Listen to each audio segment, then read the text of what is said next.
When a girl is taking selfies in the bathroom, she witnesses something terrifying. The curtain behind her, which was open just moments ago, has somehow been drawn shut, and from behind it, she hears her own voice. We need to talk about fame. Guys, I think I'm gonna have to drop out of school. It's gone. I genuinely wanted to give advice and share my tips and tricks, but now it's just starting to feel like everyone's forgetting that I'm a real person. I'm very grateful to have this amount of exposure and to get to be a role model, especially for young girls. Turns out, the girl is an internet influencer, and what's playing behind that curtain is one of her own makeup tutorials. Thinking it's just a fan messing with her, she shouts for them to come out, but there's no one around. Fear instantly washes over her. She rushes toward the exit, only to come face to face with a man wearing a stocking mask over his head.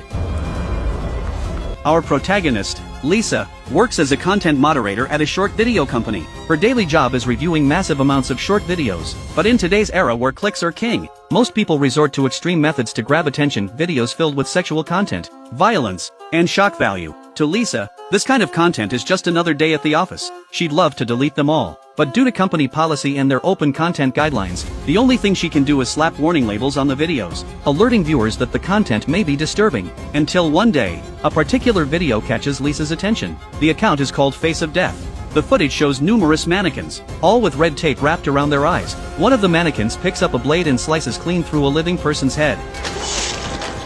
Lisa assumes it's just another attention-seeking stunt with cheap special effects. Without giving it much thought, she approves the video. The reason Lisa took this job in the first place goes back several years. She and her younger sister were trying to go viral, so they danced on railroad tracks, but a train came barreling toward them out of nowhere. They scrambled off the tracks, but her sister slipped and was struck by the train right before her eyes. Lisa has been consumed by guilt ever since. The video blew up online. She became known as the Train Girl and was torn apart by the public. So to change the state of short video content, and to fill the void of guilt inside her, Lisa chose to become a content moderator. The next day, she goes to work as usual, opening videos, reviewing them, tagging them, approving them, but then she discovers that the account called Face of Death has uploaded new content. Once again, mannequins fill the scene. A man is strapped to a chair, his eyes sealed shut with tape, then a switch is flipped. 100,000 volts surge through his entire body. He convulses violently, foam pouring from his mouth. The tape over his eyes is there to keep his eyeballs from bursting out. In the end, blood seeps from every orifice, and he shows no signs of life. After watching the video, Lisa draws a sharp breath. The footage looks disturbingly real, as if it's an actual murder. She immediately hits the alarm button and calls her boss over, voicing her concerns. I thought it wasn't real, but he looks like he's actually dying in this. But after watching it, her boss doesn't take the video down. He says horror content is trending right now. It's just realistic special effects. The higher the views, the bigger our revenue. Give the people what they want to see. Left with no choice, Lisa clicks approve and tags it with, "This is probably not real." She thinks that's the end of it, but before long, the Face of Death account uploads yet another video. This time it's even more graphic, more violent, and more realistic. A bald man is locked into a table with only his head exposed. Mannequins surround him, hammers in hand. They pound his skull over and over until he shows no signs of life. Lisa can't take it anymore. She tags the video with a disturbing content warning. The following day, the company holds a team-building event at the beach. Lisa shows up as expected. She finds her boss again and lays everything out on the table, hoping they can report it to the police and let the authorities handle it. But once again, her boss shuts her down. If they involve the police, it'll bring negative publicity to the platform, maybe even get the entire company shut down. If you keep obsessing over whether this is real or fake, pack your things and get out. With no other option, Lisa swallows her frustration to keep her job, but the seed of doubt has already taken root deep inside her. She goes home, opens her computer, and starts a discussion on an online forum about whether the videos are real. One of the commenters is a forensic expert, who states that the angle of the blood splatter in the video is 100% authentic. Lisa then posts the second video, the electrocution one, to the forum, and sure enough, a major discovery follows. The man in the video turns out to be a director who went missing several days ago and whose whereabouts remain unknown. Lisa is horrified. Could these videos actually be real? Meanwhile, a man named Jack has his sights set on a TV host. He's clearly been planning this. He follows the host to his front door, then pulls out a small knife and slashes his own palm. Sure enough, his scream of pain catches the host's attention. The kind-hearted host invites Jack inside and goes looking for bandages to treat the wound. While the host steps away to grab drinks, Jack steals his house key. But just as the two are talking, the host's son suddenly appears and interrupts their conversation. Seeing the boy, Jack's cold expression instantly shifts to a warm smile. He thanks the host and hurries out the door. Perhaps having two people in the house made it inconvenient to act. What seems like an ordinary encounter turns into a nightmare that very night. The host is watching the news in his living room when he hears a noise nearby. The lights suddenly go out. He scrambles to find a flashlight and spots what looks like a figure in the darkness.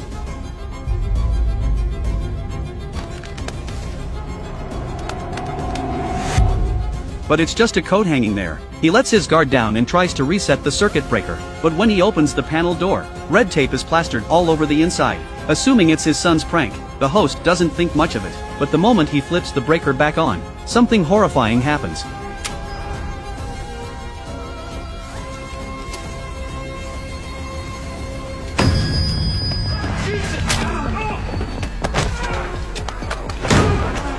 The stalking masked man appears and jabs a syringe of sedative into his neck. Within seconds, the host loses consciousness and collapses to the floor. His son hears the commotion and rushes over to check on his father, completely unaware that the masked man is standing right behind him. Shit. Hold on, I'm calling for help, okay? That night, Lisa returns home and continues digging through information. She finds a comment on the forum pointing out that the videos bear a striking resemblance to an old film called Faces of Death. Lisa immediately looks it up. Faces of Death was released in 1978 and is considered one of the 50 must-see cult horror films, but it's not available for streaming, it only exists on home videotapes. That's when Lisa remembers that her roommate, Ellen, is a horror movie enthusiast. Maybe she has a copy. Sure enough, after some searching, Lisa finds the film. She pops it into the TV right away. The movie depicts images of human death, real footage of actual accidents, including beheadings, electric chair executions, and humans smashing open a monkey skull. And these methods of death are identical to the ones in the uploaded videos. The killer is clearly recreating the deaths from the film. This only deepens Lisa's suspicion that everything in those videos actually happened. To find the truth, Lisa sneaks into her boss's office and copies the original video files. If she can analyze the metadata, she might be able to pinpoint the time and even the upload location. Meanwhile, Jack heads down to his basement. He is the stalking masked man. Down here, he's holding the yoga pants girl captive, along with the TV host and his son. On a TV nearby, Faces of Death is playing. He drags the host in front of the camera, binds his limbs tightly, and has the surrounding mannequins aim guns at him. Then Jack finds the right angle and hits record.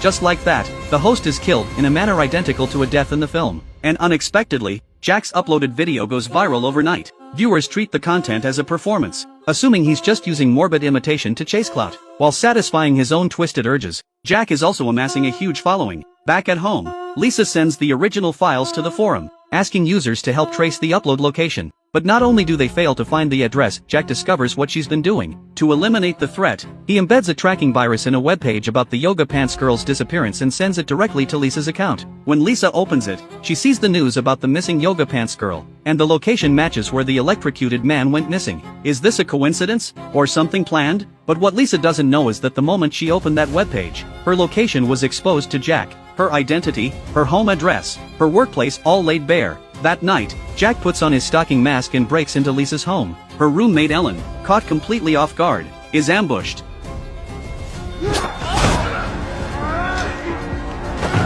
Hearing the noise, Lisa rushes over, only to be knocked out by Jack's needle. Before losing consciousness, she catches a glimpse of Ellen with her throat slashed. When she wakes up, Lisa's hands are bound and she's locked inside an iron cage. Beside her are the captive yoga pants girl and the host's son. Desperate to save herself, Lisa struggles with everything she has. She manages to pull from her pocket the lipstick knife that Ellen had given her. After painstaking effort, she frees herself from her restraints, uses the blade to pry loose the screws, and escapes the cage. She then finds the keys and frees the yoga pants girl. The two of them sprint toward the exit. Lisa spots Jack's hard drive. It contains a detailed plan for how each victim is meant to die, along with the original files of every video. This is the ultimate evidence. Outside, the girl can't hold back any longer. She grabs a lamp, smashes through the glass, and bolts for the door. The noise alerts Jack. He grabs a sniper rifle and takes aim at the girl.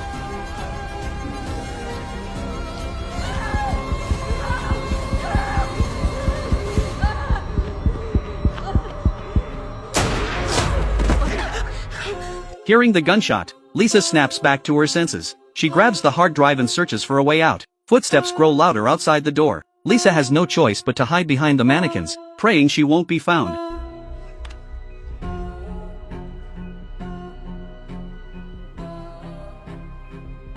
Fortunately, She gets lucky, Jack doesn't notice her. Lisa dashes out the door and vaults over the wall. She sees the girl lying on the ground and moves to help her, but Jack intercepts her halfway. With no other option, she turns and runs. Jack raises his gun and fires, but even with Lisa's large frame, he misses 3 shots in a row.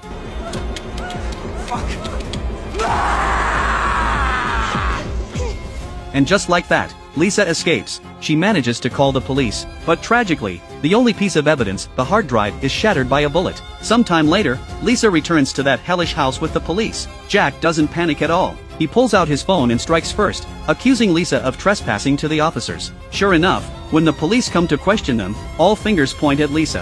Officers, I am so happy to cooperate, but this isn't the first time she has shown up making false accusations about me. You get it, she just wants my attention. He's lying! His words successfully enrage Lisa, and because of her reaction, the police conclude she's the trespasser. They send her to the hospital for treatment. This scene is a biting satire of law enforcement at the time, willing to believe the sweet talk of an abuser, but refusing to believe the desperate cries of a victim. Even when the truth lies behind that door, the police won't take a single step inside. Back in the basement, Jack discovers the missing hard drive. To prevent his secrets from leaking, he calls Lisa and demands that she return the hard drive within 1 hour in exchange for the lives of the girl and the host's son. But Lisa is afraid. The police won't help her. No one believes her. Going back would be a death sentence. He has a gun, no matter how fast she moves. She can't outrun a bullet. But as Lisa stands at the hospital entrance, she overhears medical staff chatting. They're obsessed with Jack's videos, eagerly awaiting his next upload. This fills Lisa with rage. A video is actually influencing the very people whose job is to save lives. If Jack isn't stopped, more people, more teenagers, will be corrupted. So Lisa charges back to that house without hesitation. Jack has been waiting. He presses a gun against Lisa and escorts her inside. But she insists, before handing over the hard drive. She needs to confirm that the girl and the boy are still alive. Under Jack's guidance, Lisa enters the basement. The moment the lights flicker on, a horrifying sight greets her. Like it?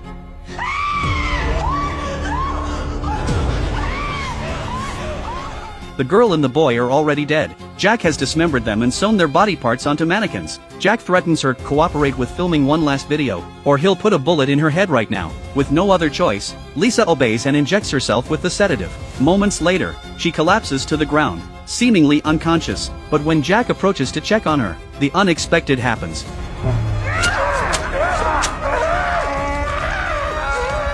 It turns out that before leaving the hospital, Lisa grabbed a spray from one of the doctors. The substance in the spray effectively counteracts the effects of sedatives. That's why Lisa was able to fake her cooperation. The demon is finally slain. Lisa then unbuttons her jacket and pulls out a micro camera she had hidden beforehand. She recorded everything and uploads it all to the internet as evidence. The moment the truth is revealed, the entire internet erupts. Lisa transforms from the train girl into a hero who saved countless lives. She proved herself, and she proved that the internet is never a lawless land. In today's age where views are everything, don't resort to dirty tricks to grab attention. As long as you stay dedicated, work hard, and pour your heart into what you do, gold will always shine no matter where you are. That's it for today's movie. Thanks for watching, and we'll see you next time.